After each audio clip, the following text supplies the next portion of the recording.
Inner child work is a really hot topic at the moment, but what is it? And if you've never done it before, how do you get started from the very beginning? In today's lesson, I will give you everything you need to know to get started with working with your inner child. And stick around till the end of the video because I'll give you a free quiz that gives you more specific information about your unique inner child archetype, so that you can know exactly what your inner child needs in order to heal. And if you're new to this channel, welcome. My name is Amy, and I help women who are stuck in unhealthy and toxic relationship cycles to awaken to their self-worth and stop feeling insecure and anxious so that they can have a beautiful, secure relationship with themselves, which will help them attract a partner who deeply values them, that they can create a healthy, secure relationship with. And if you want more content on this topic, please make sure you subscribe to my channel, click the bell button to get notified because I post new lessons like this every week.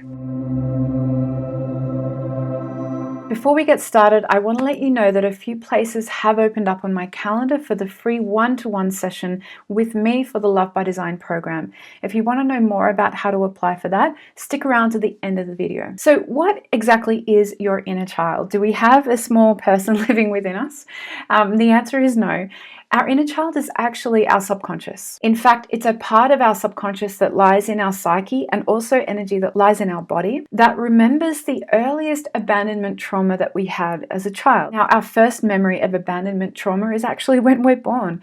And then when we're about 2 to 4 years age, we'll tend to have some earlier memories of being left or being unloved or feeling alone. Now, trauma, by definition, is an extremely wide spectrum. And by definition, it's anything that's happened to us in our life that we weren't prepared for. So young children don't have a lot of resources when they're young. And say they have a parent or a mother who most of the time is distracted. Sometimes they connect with them, but most of the time they don't, and the child can't rely on that secure connection to be there. That's going to be experienced by the child as trauma. And then the spectrum can widen to other more significant moments and incidences of trauma, such as a parent leaving the household or marriage breaking down or any kind of abuse. We develop specific coping mechanisms for that as we get older, and that turns into our adaptive child, which is a slightly older but still frozen part of us that has developed maladaptive ways to deal with the initial abandonment trauma. So your adaptive child might have a very black and white way of thinking, or it might snap out easily at people, or it might be perfectionist.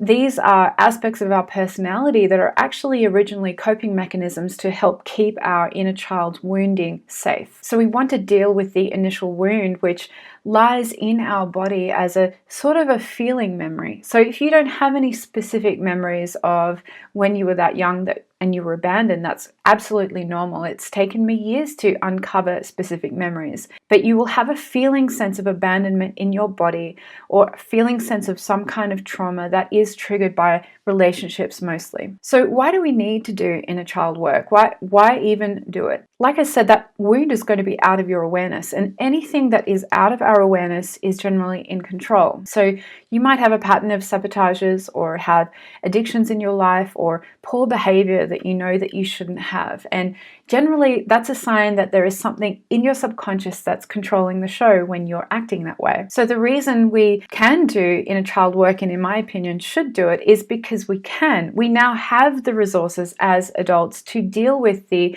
initial core wound that we couldn't deal with when we were that young. So when we unpack the inner child experience, it's a bit like defrosting a frozen glacier within us that's been held in time. So we start to unpack it and start to listen to it and get into relationship with that part of us. And this is what we call the process of reparenting. We take that younger, frozen, scared part of us and we start to help her to feel safe. We start to really come into a beautiful parent-child relationship inside. Now, the biggest reason why we should do our inner child work is because it gives us true freedom in order to be able to function as adults in day-to-day life from a conscious level.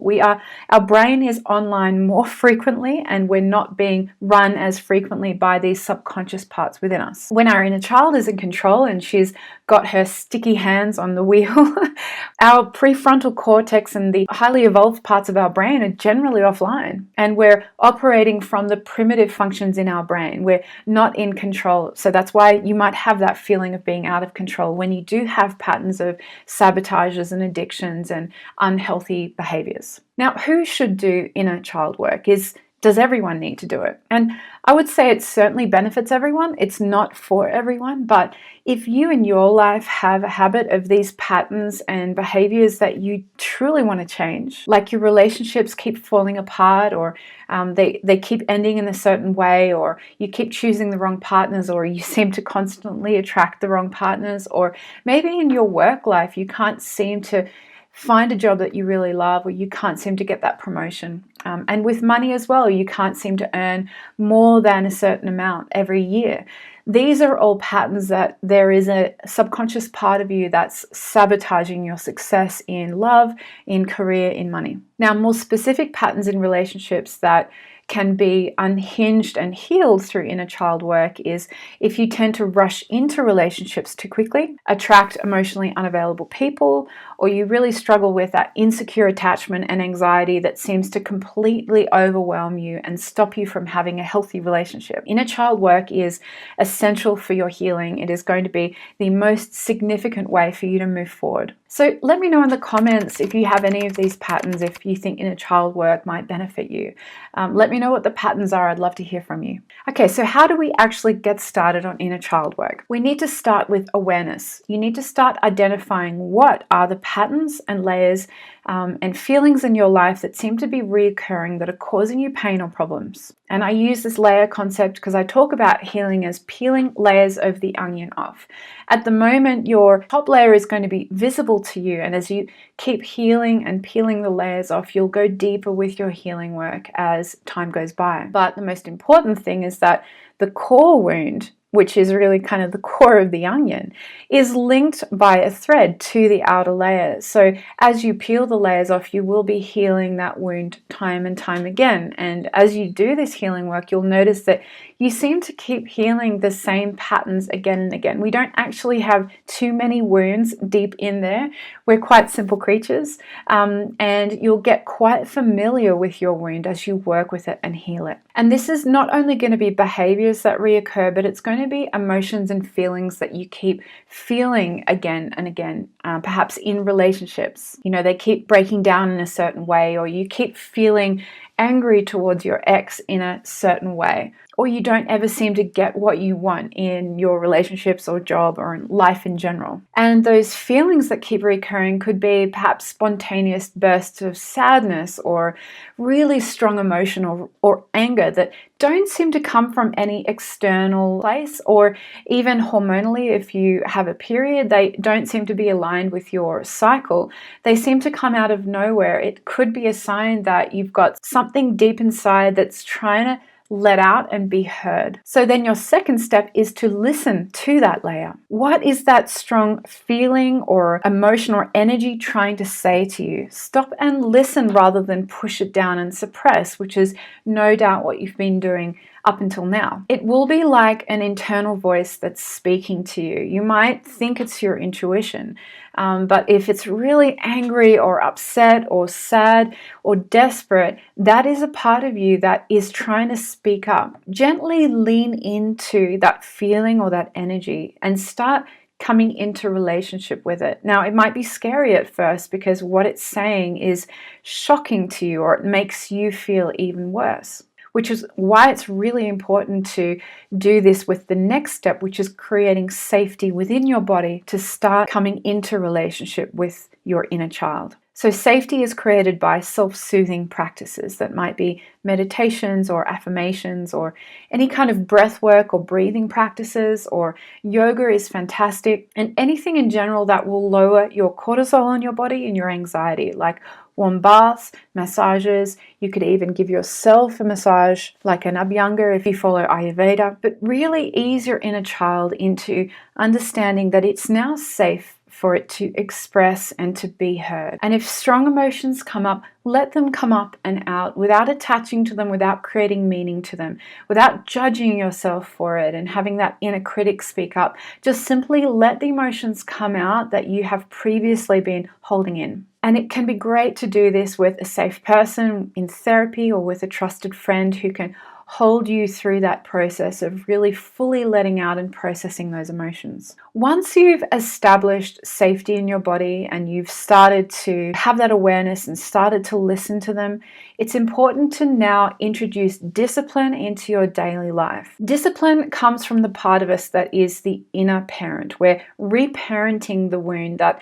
up until now we've been letting it free flow with thoughts and emotions and words, and we've been really hearing it and creating safety around it. And now we need to give it a safe container in order to let it know that we're really caring for it and acting in our best interests. So commit to doing one act of self-love every day. So that is a great way to start it, is to commit to one self-soothing practice every day, whether that's meditation or a warm bath or just simply sitting with a cup of hot tea. And make sure you commit to that, because that's going to let your deeper subconscious know that you really are now taking care of it, rather than kind of letting it take the show and letting it take the reins. No, we're now acting and stepping into this parent part of who we are. And flow this out into your day-to-day life. You know, if you're a person who tends to not follow up on commitments or let things go, start really committing to what you've said you'll do. Really be true to your word. Follow through on your promises to others around you as well as to yourself, and really stick to your commitments that you've made in your life. And if you make a commitment to yourself to do something and you set a goal, stick to that. That's going to develop this stronger sense of self-trust and self-identity within that has been lacking up until now. So this discipline part is literally parenting ourselves the way that we needed to be parented when we were young, but we didn't have good boundaries modeled. We didn't have that structure or that container when we were younger. We're going to create that for us for our life now. And the last piece of inner child work is my favorite, which is play and creativity. It's so important for us to have opportunity for our inner child to express itself in a joyful, light, positive way, so that it's not always coming out with these strong emotions. So we can get to know our deeper, more subconscious part and express it through non-verbal ways. It might be drawing or painting or dancing or singing or music. Any kind of creativity is going to let you kind of have that relationship with your subconscious and let the energy flow out from the deepest place, and you'll come into a beautiful relationship with yourself where you have an opportunity to actually fully express yourself. So if you're not a creative person at all, I really suggest you to look back at what you loved to do when you were a child. What activities used to light you up when you were really, really young? You know, even if it's finger painting, just try finger painting, trust me. So this is going to strengthen your inner bond between inner child and inner parent, and it's going to flood your internal relationship with positive reinforcement so that your subconscious frozen part will start to expand and relax and feel even more safe, because it's allowing itself to fully express. So I've shown you the basics of inner child work in today's lesson, and I want you now to go and click the quiz link in the comments below. And the quiz is going to help you know what your inner child's archetype is, so you can start this healing journey from a more authentic and meaningful place. And if you want to know the 3 steps to go from insecure and anxious within to secure in the context of a relationship with another person, I want you to join me in my free webinar. You can also join me there in the link below. And I have a free Facebook group. I'd love to see you there. And if you want to apply for the free one-to-one strategy session with me for the Love by Design program, the link for my calendar is in the description below. Now, please comment below with your questions or comments. I'd love to know what you thought about this video. Did I miss anything around inner child healing that you know of? Or do you have any questions about anything I've said? Please comment below. I'd love to hear from you. And in the meantime, here are some follow-on videos for you to watch so that you can move one step closer to an incredible relationship with yourself and your partner. And for now, I'll see you in the next video.